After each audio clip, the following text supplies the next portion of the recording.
Teacher ने अपने student को 100 रुपये देकर उसकी सहायता की और उन 100 रुपये का बदला उस लड़के ने बड़े ही बेहतरीन तरीके से अदा किया। एक सरकारी स्कूल में बच्चे पढ़ रहे थे। धीमी धीमी बारिश की बूंदें जमीन पर बरस रही थी। तभी स्कूल के एक जिला कलेक्टर की गाड़ी आयरन देते हुए आकर रुकती है और उस हॉर्न की आवाज़ को सुनकर स्कूल की उपस्थिति सभी स्टाफ और बच्चे हैरान हो जाते हैं कि इतने बड़े अधिकारी आज इस सरकारी स्कूल में क्यों आए हैं। इसके बाद गाड़ी से जिला कलेक्टर उतरते हैं और डायरेक्ट प्रिंसिपल के ऑफिस में चले जाते हैं।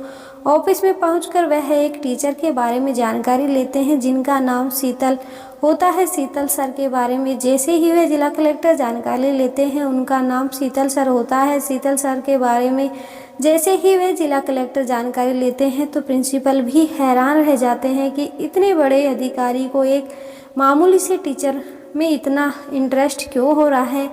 तब वह उनसे पूछ ही लेते हैं कि आपको उनसे क्या काम है। तो जिला कलेक्टर साहब कहते हैं कि मुझे उनके कुछ पैसे लुटाने हैं, इसलिए मैं उनके बारे में जानकारी कर रहा हूं। जो प्रिंसिपल बताते हैं कि वह तो यहां से काफ़ी समय पहले ही रिटायर होकर जा चुके हैं, अब वह यहां पढ़ाने के लिए नहीं आते, लेकिन मैं आपको उनका एड्रेस निकाल कर देता हूं, आप उनके घर जाकर मुलाकात कर सकते हो। इसके बाद कलेक्टर साहब कहते हैं कि ठीक है, आप जल्दी से इसका एड्रेस मुझे दे दो। यह तो बात सुनकर बाद में प्रिंसिपल सर और भी ज़्यादा उत्सुक हो जाते हैं जब यह जानने के लिए कि आखिर इतना बड़ा अधिकारी एक टीचर के मिलने के लिए इतना बेचैन क्यों है। तो वह फिर से पूछ लेते हैं कि आप अपने बारे में तो कुछ बताओ, क्या आप शीतल सर से मिलने के लिए उतावले हो रहे हो और कितना पैसा आपने उनसे ले रखा है। तो इसके बाद जो जिला कलेक्टर होते हैं वे एक कुर्सी पर बैठ जाते हैं और अपनी कहानी प्रिंसिपल सर को बताने लगते हैं और कहते हैं कि सर, मुझे सालों पहले मैं भी इसी स्कूल में पढ़ा करता था। तो एक दिन क्लास में शीतल सर ने सभी स्टूडेंट को एक सवाल पूछा कि अगर तुम सभी को 100 रुपये मिल जाएं तो तुम उन 100 रुपये का क्या करोगे। तो इस सवाल के जवाब सभी ने अपने अलग अलग तरीके से जवाब दिए। कुछ स्टूडेंट ने तो कहा कि सर, मैं उन पैसों की चॉकलेट खाऊंगा। तो कुछ ने कहा कि हम उन पैसों को झूलेंगे। कुछ वीडियो गेम खरीदना चाहते थे तो कुछ अपने लिए उन पैसों से खिलौने खरीदना चाहते थे। तो जब मेरे बताने का नंबर आया तो मैंने उसे कहा कि सर, मैं तो अपनी माँ के लिए उनकी आंखों का चश्मा बनवा कर दूंगा, क्योंकि वह जब दूसरों के कपड़ों की सिलाई करती है तो आंखें कमज़ोर होने के कारण उन्हें थोड़ा कम दिखाई पड़ता है और अक्सर उनके हाथों में सुई चुभ जाती है। अब इस जवाब को सुनने के बाद शीतल सर अपनी कुर्सी छोड़कर मेरे पास आते हैं और मुझसे कहते हैं कि बेटा, ऐसा क्यों? तुम्हारी माँ की आंखों के लिए चश्मा तो तुम्हारे पिताजी भी बनवा दे सकते हैं। तुम्हें उन पैसों को अपने लिए कुछ खेलने का खिलौना या कोई खाने की तुम्हारी पसंदीदा चीज़ भी खरीद सकते हो। इसके बाद वह लड़का कहता है कि अब जिला कलेक्टर बन चुका था कि सर, मेरे पिताजी की मृत्यु तो बचपन में ही हो गई थी। पिताजी के गुजर जाने के बाद मेरी माँ ने मेरा पालन पोषण किया और वही मुझे पढ़ा लिखा रही है। वह दूसरों को घरों के काम करके और कपड़ों की सिलाई करके मेरा खर्चा पूरा करती है। उनकी आंखें अब थोड़ा कमज़ोर हो चुकी हैं, तो अगर उनकी आंखों के लिए चश्मा बना जाएगा तो सुई में धागे डालते हुए सुई उनके हाथों में नहीं चुभेगी। अब इन सब बातों को सुनकर शीतल सर बहुत ही भावुक हो जाते हैं और बड़े ही प्यार से उस बच्चे को अपने गले लगा लेते और कहते हैं कि बेटा, जो जवाब आज तूने दिया है उसे पता चलता है कि तुम अपनी माँ से कितनी मोहब्बत करते हो और जहाँ तक मेरा अनुमान है तुम अपनी ज़िंदगी में एक बड़े इंसान बनोगे। इसके बाद शीतल सर उस बच्चे को 100 रुपये देने के बजाय 200 रुपये देते हैं। वे कहते हैं कि बेटा, ये 100 रुपये तो मैं तुम्हें अपने वादे के अनुसार दे रहा हूँ और ये 100 रुपये मैं तुम्हें एक्स्ट्रा दे रहा हूँ, इनको भी अपने पास रखो। जब तुम्हारे पास पैसे हो जाएं तो मुझे लौटा देना। इसके बाद कलेक्टर साहब बताते हैं कि उस दिन के बाद शीतल सर ने मेरी कई बार मदद की थी। स्कूल में फ्री की ड्रेस मिला करती और मुझे फ्री में पढ़ने की किताबें भी दिला दिया करते थे। कभी कभी मुझे पहनने के लिए जूते भी दिला दिया करते थे। उसके बहुत ही एहसान है मुझ पर। मेरी कामयाबी के पीछे उनका बहुत बड़ा योगदान रहा है और इसी वजह से मैं आज उनसे मिलने के लिए आया हूँ, उनके पैसों को लौटाने के लिए आया हूँ। अब इस बात को प्रिंसिपल सुनते हैं तो वह भी भावुक हो जाते हैं और इधर इस बात को सुनाते हुए कलेक्टर बाबू भी रोने लगते हैं। इसके बाद प्रिंसिपल सर स्कूल के पुराने रजिस्टर में से शीतल सर का एड्रेस निकालकर कलेक्टर साहब को देते हैं। इसके बाद कलेक्टर साहब अपनी सरकारी गाड़ी में बैठकर उस दिए गए एड्रेस पर जाने लगते हैं। थोड़ी देर का सफ़र तय करने के बाद वह इस एड्रेस पर पहुंच जाते हैं। वहां जाकर पता चलता है कि वह तो यहां से अपने घर बेचकर किसी दूसरे शहर में शिफ्ट हो गए। पास पड़ोस वाले से जानकारी की तो वे वर्तमान उनका एड्रेस भी मिल गया था। उसके बाद कलेक्टर साहब उस शहर के लिए निकल जाते हैं। थोड़ी दूर के बाद उस शहर में भी पहुंच जाते हैं और बताई हुई एड्रेस के मुताबिक एक घर का दरवाज़ा खटखटाते हैं तो अंदर से एक लड़का बाहर आकर बोलता है कि जी बताइए आपको किससे मिलना था। उसके बाद कलेक्टर साहब कहते हैं कि मुझे शीतल सर से मुलाकात करनी है। क्या शीतल सर का घर यही है? अब इस बात को सुनकर शीतल सर का लड़का हैरान हो जाता है। वह सोचने लगता है कि आखिर इन्हें पिताजी से ऐसा क्या काम है, क्योंकि शीतल सर का लड़का बिल्कुल भी अच्छे स्वभाव का नहीं होता है। उसने अपने पिताजी को घर से निकालकर एक वृद्ध आश्रम में छोड़ दिया था। वह खुद अपनी पत्नी और बच्चों के साथ इस घर में रहता था, लेकिन अपने पिता को एक वृद्ध आश्रम में छोड़ रखा था। करीब 3-4 सालों से वह अपने पिताजी से मिला भी नहीं था। उसे कोई खबर नहीं ली थी कि पिताजी अब कैसे हैं, जिंदा भी है या नहीं। तो वह पूछता है कि आपको बाबूजी से क्यों मिलना है, क्या काम है? तो कलेक्टर साहब कहते हैं कि मुझे उनके कुछ रुपए लौटाने हैं और इसी सिलसिले में मैं उनसे मिलना चाहता हूँ। तो पैसे की बात सुनकर उसके दिल में लालच आ जाता है और कहता है कि जो कुछ भी पैसा है वह आप मुझे दे दीजिए, मैं उन पैसों को उन्हें दे दूँगा। मैं उनका इकलौता बेटा हूँ। लेकिन कलेक्टर साहब उनकी कोई बात नहीं सुनते और जिद करते हैं कि मुझे सच बताओ, वह फ़िलहाल रहते कहाँ हैं? तो फिर शीतल सर का बेटा सच्चाई को उगल देता है कि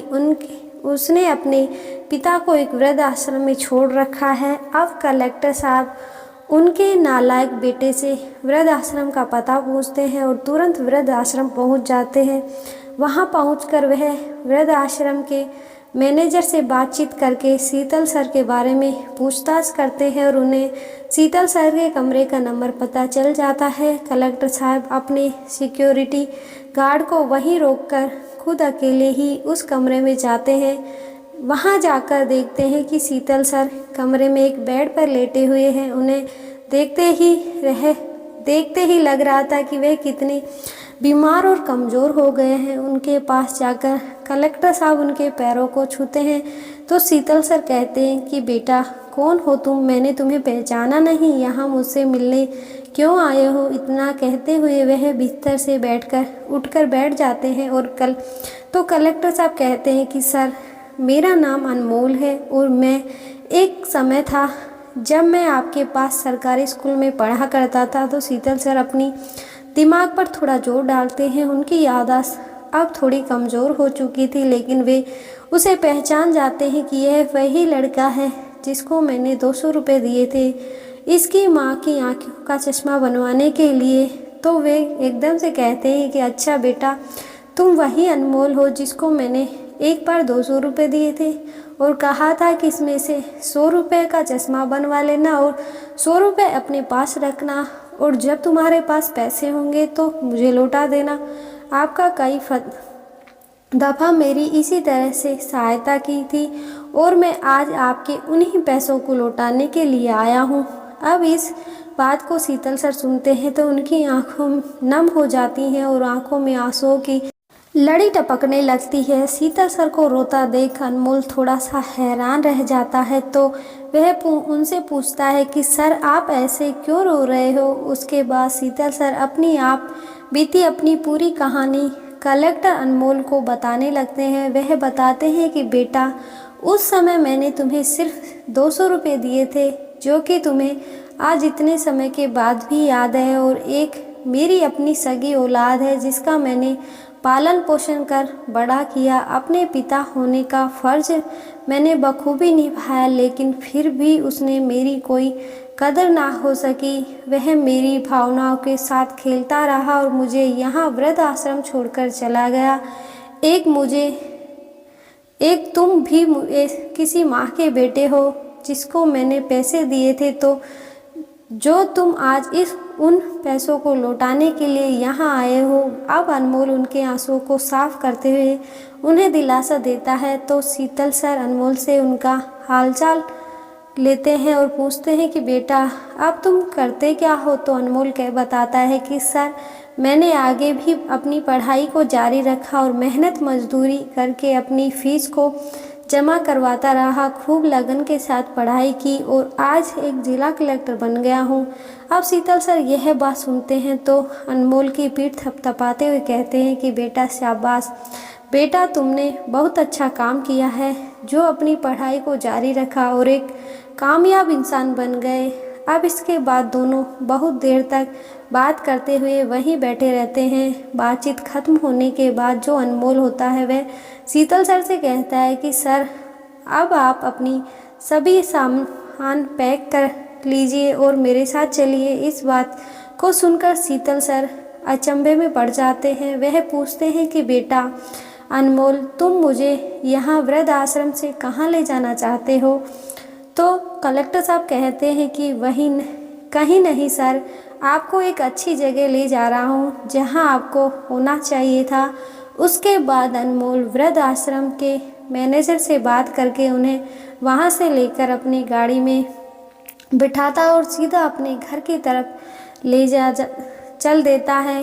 घर पहुँचता है तो दोस्तों कलेक्टर साहब का बहुत ही बड़ा एक घर होता है। घर के अंदर उनके 2 बच्चे रहते थे। जैसे ही उनकी गाड़ी हॉर्न देते हुए गेट के घर के बाहर आती है तो दोनों बच्चे बाहर भागते हुए आते हैं कि पापा आ गए, पापा आ गए। उसके बाद अनमोल अपनी गाड़ी से उतरता है और साथ में ही शीतल सर को भी गाड़ी से उतार लेता है और कहता है कि आज के बाद सर आपका यही अपना घर है। अब आप यहीं हमारे साथ रहोगे, ना कि वृद्ध आश्रम में। अब जैसे ही शीतल सर अनमोल के मुंह से इतनी बड़ी बात सुनते हैं तो हैरान रह जाते हैं और बहुत ज़्यादा वह भावुक हो जाते हैं। एक बार फिर से उनकी आंखों में आंसू आ जाते हैं।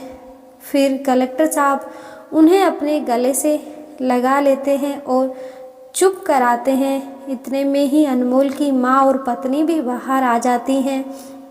उसके बाद यह सब लोग शीतल सर को अपने साथ घर के अंदर ले जाते हैं और अनमोल उन्हें अच्छे से नहलाता है और नए कपड़े पहनाकर उन्हें बहुत बढ़िया से अपने घर में रखता है। कलेक्टर साहब की माँ और उनकी पत्नी को शीतल सर के बारे में सब कुछ मालूम था कि कभी को इन्होंने हमारे बेटे की पढ़ाई में बहुत मदद की थी और माँ का चश्मा बनवाने के लिए भी 100 रुपये दिए थे। हर तरह से उन्होंने अनमोल की सहायता की हुई थी, तो इसलिए माँ को पत्नी भी उनका बहुत मान सम्मान करती थी। कलेक्टर साहब शीतल सर की बहुत अच्छे से देखभाल करते हैं। उनके दोनों बच्चे उनके साथ खूब मौज मस्ती के साथ खेलते थे और धीरे धीरे उनका स्वास्थ्य भी अच्छा हो जाता है, क्योंकि सभी लोगों ने उन्हें बहुत प्यार और मान सम्मान दिया। अब जब शीतल सर कभी अकेले में बैठकर अपने बेटे के बारे में सोचते और फिर उस बेटे के बारे में सोचते जिसको केवल कभी 100 रुपये देकर मदद की थी और आज उनके उन पैसों की कीमत को कुछ ऐसे अदा किया है, जब भी वे इस सब के बारे में सोचते तो उनकी आंखें भर आती थी। लेकिन कलेक्टर साहब ने उन्हें कभी भी ऐसी कोई बात महसूस नहीं होने दी कि समय ऐसे ही बीतता गया। अब जो शीतल सर का लड़का होता है वह जिस जॉब को करता था उसमें वह कुछ धांधली करने की वजह से उस पर केस दर्ज हो जाता है और उसे इस बात का भी पता था कि उनके पिताजी अब वृद्धाश्रम में नहीं रहते बल्कि एक कलेक्टर के घर में रहते हैं। वह अपने बचाव के लिए सीधा कलेक्टर साहब के घर पर पहुंच जाता है, जहां पहुंचने के बाद बाहर गार्ड से कहता है कि इस घर में मेरे बूढ़े पिताजी रहते हैं, मुझे उनसे मुलाकात करनी है। इसके बाद सिक्योरिटी गार्ड कहता है कि आप 2 मिनट बाहर ही खड़े रहिए, मैं अंदर बात करके आता हूँ। अंदर जाकर वह गार्ड शीतल सर से कहता है कि सर, एक नौजवान लड़का आया है जो खुद को आपका बेटा बता रहा है और आपसे मिलना चाहता है। तो वह सिक्योरिटी गार्ड से कहते हैं कि तुम उससे जाकर कह दो कि मेरा कोई बेटा नहीं है, मेरा बेटा तो बहुत समय पहले ही मर चुका था। मेरा बेटा मेरे लिए उसी दिन मर गया था जिस दिन वह मुझे वृद्धाश्रम छोड़कर गया था।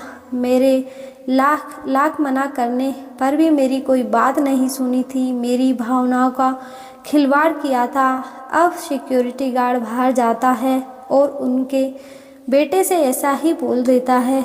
अब उनका बेटा यह सब बातें सुनता है तो बहुत ही शर्मिंदा हो जाता है, लेकिन वह फिर भी कोशिश करता है कि किसी भी तरह से अपने पिताजी से मिलना चाहिए। इसलिए वह बाहर ही खड़ा होकर अपने पिताजी को आवाज़ लगाने लगता है। कहता है कि पिताजी, मेरी बात को सुनिए, मैं आपका बेटा यहाँ बाहर खड़ा हूँ। इसके बाद शीतल सर बाहर आते हैं और आकर कहते हैं कि कौन सा बेटा और किसका बेटा? मेरा बेटा तो मेरे लिए उसी दिन मर गया था जिस दिन वह मुझे अकेले वृद्ध आश्रम में छोड़कर गया था। मैंने तुमसे कितनी ही मिन्नतें की थी कि बेटा मेरे साथ ऐसा बर्ताव मत करो, लेकिन तुमने मेरी एक ना सुनी थी।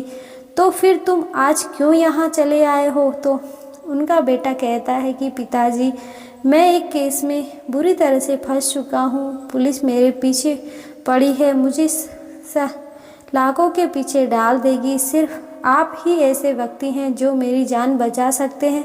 आप कलेक्टर साहब से बोलकर मुझे इस केस से बाहर निकलवा दीजिए। लेकिन शीतल सर कहते हैं कि यह तेरे बुरे कर्मों की सज़ा है जो आज तुझे भगवान ने दी है, इसमें हमारा कोई दोष नहीं है। जो तुमने बोया था आज उन्हें वह काटना ही पड़ेगा। इतना बोलकर शीतल सर गार्ड से कहते हैं कि इसे यहाँ से धक्के मारकर बाहर निकाल दो। ऐसे मुजरिम को अपनी दहलीज पर भी ना रोको। इसके बाद वहाँ से चला जाता है। तो शाम में कलेक्टर साहब घर लौटते हैं तो उन्हें भी सारी बातों का पता चलता है कि आज शीतल सर का बेटा उनसे मिलने के लिए यहाँ आया था और उसे यहाँ से धिक्कारते हुए भगा दिया था।